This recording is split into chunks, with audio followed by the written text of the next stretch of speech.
ഈ ഒരു ശശികല ടീച്ചർ കൂടി ചേരുന്നുണ്ട് വിശദീകരിക്കാൻ. ശ്രീ ശശികല ടീച്ചർ, ഇന്നലെ ടീച്ചർ ഉൾപ്പെടെ പറഞ്ഞ കാര്യമാണ് ശ്രീരാമനും രാംലല്ലയും ഒക്കെ ആവാം പോലീസിനെ പ്രകോപിപ്പിച്ചെന്നാൽ ആ പറഞ്ഞ ആരോപണങ്ങൾ ശരിവെക്കുന്ന ദൃശ്യങ്ങളാണ് ഇപ്പോൾ ജനൻ ടി വി പുറത്തുവിടുന്നത്. കുടമാറ്റ സമയത്ത് ക്ഷേത്ര പരിസരത്തേക്ക് കൊണ്ടുവന്ന ശ്രീരാമന്റെ ചിത്രങ്ങൾ ആലേഖനം ചെയ്ത ശ്രീരാമന്റെ രൂപമടങ്ങുന്ന കുടകൾ അകത്തേക്ക് കൊണ്ടുപോകാൻ അനുവദിക്കില്ല എന്ന് പറഞ്ഞ് പോലീസ് തടയുന്ന അങ്കിത് അശോക് IPS തൃശൂർ കമ്മീഷണറുടെ നേതൃത്വത്തിൽ തടയുന്ന ദൃശ്യങ്ങളാണ് ഇപ്പോൾ ജനൻ ടി വി പുറത്തുവിടുന്നത്. എങ്ങനെ പ്രതികരിക്കുന്നു?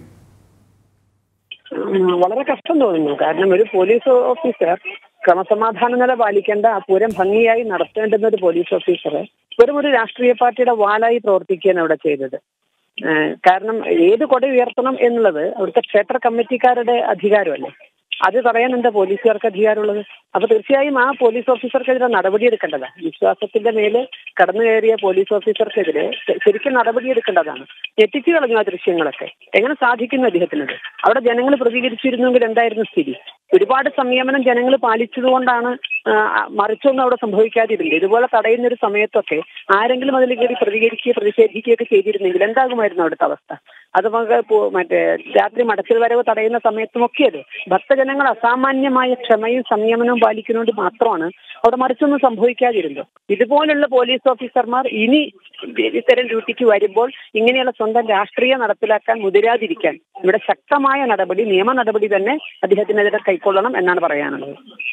ടീച്ചറെ, ഈ ശ്രീരാമന്റെ ചിത്രം തടഞ്ഞതിൽ അതിൽ ചില രാഷ്ട്രീയ ഇടപെടലൊക്കെ ഉണ്ട് എന്ന് മനസ്സിലാക്കാം. എന്നാൽ പോലും അതിനു മുൻപ് ഈ രാത്രിയിലെ ചടങ്ങുകളുമായി ബന്ധപ്പെട്ട ചടങ്ങുകൾക്ക് മുൻപ് അവിടെ വിളക്കുമാടത്തിൽ വിളക്ക് തെളിയിക്കാനെത്തിയ ക്ഷേത്ര ജീവനക്കാരനുണ്ട്. അദ്ദേഹത്തെ പോലീസ് തടഞ്ഞു വെക്കുകയാണ്. ഇത് കണ്ട് ചോദ്യം ചെയ്യാനെത്തുന്ന ഒരു ക്ഷേത്ര ഭാരവാഹിയോട് പോലീസ് തട്ടിക്കയറുന്നു, അയാളെ മർദ്ദിക്കാൻ ചെയ്യുന്നു. ക്ഷേത്ര ഭാരവാഹിയാണ് എന്ന ബാഡ്ജ് ഉൾപ്പെടെ അദ്ദേഹത്തിൻ്റെ കൈവശമുണ്ട്. അദ്ദേഹം കാണിക്കുമ്പോഴൊന്നും പോലീസൊന്നും പറയുന്നില്ല. അവർ പറയുന്ന മറുപടി എല്ലാം ACPയോട് ചോദിച്ചോളൂ, താങ്കൾക്ക് ഇതേ അറിയുള്ളൂ, എന്തായാലും ഇവിടെ വിളക്ക് കത്തിക്കാൻ അനുവദിക്കില്ല, പൂരം കഴിഞ്ഞ ശേഷം ആവശ്യമെങ്കിൽ നിങ്ങൾ വിളക്ക് കത്തിച്ചോളൂ. ഇതാണ് പോലീസ് നൽകുന്ന മറുപടി. എങ്ങനെയാണ് ഒരു പോലീസ് ഉദ്യോഗസ്ഥന് ഈ ഒരു ധൈര്യം ലഭിക്കുക? വടക്കുനാഥന്റെ വിളക്കുമാടത്തില് വിളക്ക് തെളിയിക്കണമെന്നുള്ളത് ACPയാണ് തീരുമാനിക്കുക. അതിനതിൻ്റെതായ തീരുമാനിക്കാൻ അധികാരമുള്ളവരില്ലേ? അപ്പൊ എങ്ങനെയാണ് ഇങ്ങനെ പറയാൻ സാധിക്കണത്? അപ്പൊ തന്നെ ഞങ്ങളൊക്കെ വിവരം അറിഞ്ഞിരുന്നു. വിളക്കുമാടത്തില് ദീപസ്തംഭം തെളിയിക്കാൻ വന്ന ആളെ അടിച്ചോടിച്ചു എന്നൊക്കെ ഉള്ളത്. എവിടെ തന്നെ നിൽക്കുക? ഒരു വിളക്കെപ്പം തെളിയിക്കണം? ക്ഷേത്രത്തിൽ ആര് നിൽക്കണം? ഇപ്പൊ പൂരത്തിന് വെടിക്കെട്ട് നടത്തുമ്പോഴും ആരും വേണ്ട, വെടിക്കെട്ടിനുള്ള തൊഴിലാളികൾ പോലും വേണ്ട എന്നൊക്കെ പറയുമ്പോൾ ഇത് എന്ത് തരത്തിലുള്ള ആഘോഷമാണ് ഇവർ ഉദ്ദേശിക്കുന്നത്? അപ്പൊ തീർച്ചയായും അവർ ഉദ്ദേശിച്ചിരുന്ന ഇവിടം കൊണ്ടല്ല തോന്നുന്നു. ഒരു സംഘട്ടനത്തിലേക്ക് എത്തിക്കണം എന്ന് ആഗ്രഹിച്ചിരുന്ന പോലീസ് എന്ന് സംശയിക്കുന്നു. ഭക്തരുടെ സംയമനം കൊണ്ട് ഒരു പക്ഷെ അവരുടെ ആ ഉദ്ദേശം നടന്നില്ല. ഒരു സംഘടനത്തിലേക്ക് എത്തിച്ച് അപ്പോഴല്ലേ രക്ഷകരായി ഇവിടുത്തെ ചില രാഷ്ട്രീയ പാർട്ടിക്കാർക്ക് അവതരിക്കാൻ സാധിക്കുകയുള്ളൂ. അപ്പൊ അതുകൊണ്ട് തൃശ്ശൂർ പൂരത്തിന് ഒരു സംഘടന, പോലീസുമായി ഒരു സംഘടന അവർ ആഗ്രഹിച്ചിരുന്നു. അത്രയ്ക്കുള്ള ശരിക്കും പറഞ്ഞാൽ ക്ഷമയുടെ നെല്ലിപ്പടി കാണിക്കത്തക്ക വിധത്തിലുള്ള എല്ലാ പ്രവർത്തനങ്ങളും അവരവിടെ ചെയ്തിട്ടുണ്ട്. ഇതിവിടം കൊണ്ട് അവസാനിപ്പിക്കണമെങ്കിൽ ഈ കുറ്റക്കാരായ എല്ലാ പോലീസ് ഉദ്യോഗസ്ഥരെയും മാറ്റി നിർത്തിക്കൊണ്ട് തന്നെ അന്വേഷണം നടത്തി അവർക്ക് മേൽ കർശനമായ നടപടിയെടുക്കണം എന്നാണ് ഭക്തരുടെ ഭാഗത്തുനിന്ന് പറയാനുള്ളത്.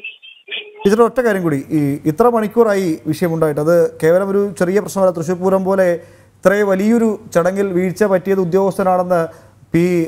രാജൻ മന്ത്രി പറയുന്നുണ്ട്. CPM സംസ്ഥാന സെക്രട്ടറി MV ഗോവിന്ദൻ പറയുന്നുണ്ട്. അങ്ങനെ CPM നേതാക്കളൊക്കെ ഒന്നടങ്കം അങ്ങനെ പറയുന്നുണ്ട്. അവിടെ സംഭവിച്ചത് പോലീസിൻ്റെ വീഴ്ചയാണ്, പോലീസ് എന്തിന് ഇത്തരം കാര്യങ്ങൾ ഇടപെടുന്നതൊക്കെ ചോദിക്കുന്നുണ്ടെങ്കിലെല്ലാം ആ ചോദ്യങ്ങൾ മാധ്യമങ്ങൾക്ക് മുൻപിൽ മാത്രമായി പോകുന്നു. പിന്നീട് കാര്യമായ ഒരു നടപടിയിലേക്ക് കടക്കുന്നില്ല. പോലീസ് ഉദ്യോഗസ്ഥർക്കാണ് വീഴ്ച പറ്റിയെങ്കിൽ എന്തുകൊണ്ട് ഈ പോലീസ് ഉദ്യോഗസ്ഥരെതിരെ ഇത്ര മണിക്കൂറുകൾ പിന്നിട്ട് നടപടിയെടുക്കും, അന്വേഷണം നടത്തുമെന്നൊരു പ്രഖ്യാപനം നടത്താൻ കഴിയുന്നില്ല എന്നൊരു ചോദ്യം അവശേഷിക്കുന്നുണ്ട്. രണ്ട്, പരിചയമില്ലാത്ത ഉദ്യോഗസ്ഥരാണ് എന്ന് പലരും ന്യായം പറയുന്നു. എന്നാൽ കഴിഞ്ഞ പൂരത്തിന് വടക്കുന്നാഥ ക്ഷേത്രത്തിനുള്ളിൽ ലാത്തി വീശി അവിടെ ഭക്തർക്ക് മർദ്ദനമേറ്റു എന്ന ആരോപണ വിധേയരായി ഉദ്യോഗസ്ഥരെ ഉൾപ്പെടെ അവിടെ സുരക്ഷാ ചുമതലയ്ക്കായി നിയോഗിച്ചിട്ടുണ്ട്. അതുകൊണ്ട് ഈ രണ്ട് കാര്യങ്ങളില്ലാത്തൊരു പൊരുത്തക്കേടുണ്ടല്ലോ ടീച്ചറെ? തീർച്ചയായും.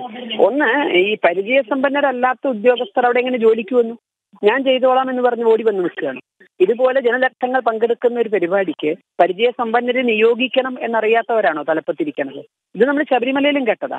ശബരിമലയിലെ തിരക്കിന് കാരണം പരിചയസമ്പന്നരല്ലാത്ത ആളുകളെ അവിടെ ഡ്യൂട്ടിക്ക് നിയോഗിച്ചു എന്നാണ്. ആരാണ് ഡ്യൂട്ടിക്ക് നിയോഗിക്കുന്നത്? ഭക്തരവർക്ക് താല്പര്യമുള്ള ആളുകളെ വിളിച്ചുകൊണ്ട് വരുന്നതാണോ? അതോ പോലീസുകാർ തന്നിഷ്ടം പോലെ കയറി നിൽക്കുന്നതാണോ? ഇത് നിയോഗിക്കുന്നതല്ലേ? ആക്കാൻ അറിയുന്നവനെ കൊണ്ടാണോ നെയ്യാനാക്കേണ്ടത്?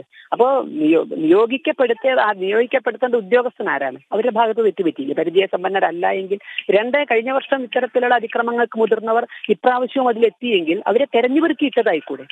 ഇത്തരത്തിൽ ഭക്തരുമായി സംഘടന ഉണ്ടാകണം എന്ന് ആഗ്രഹിച്ചുകൊണ്ട് അതിന് പറ്റിയ ആളുകളെ, പരിചയസമ്പന്നരെ അല്ലെങ്കിൽ പക്വതയുള്ളവരെ മാറ്റി നിർത്തിക്കൊണ്ട് ഇതുപോലെ വെകിളി പിടിച്ച വെറും പാർട്ടിയുടെ കുഞ്ഞാടുകൾ മാത്രമായിട്ടുള്ള ആളുകളെ തെരഞ്ഞു പെറുക്കിയിട്ടതായിക്കൂടെ?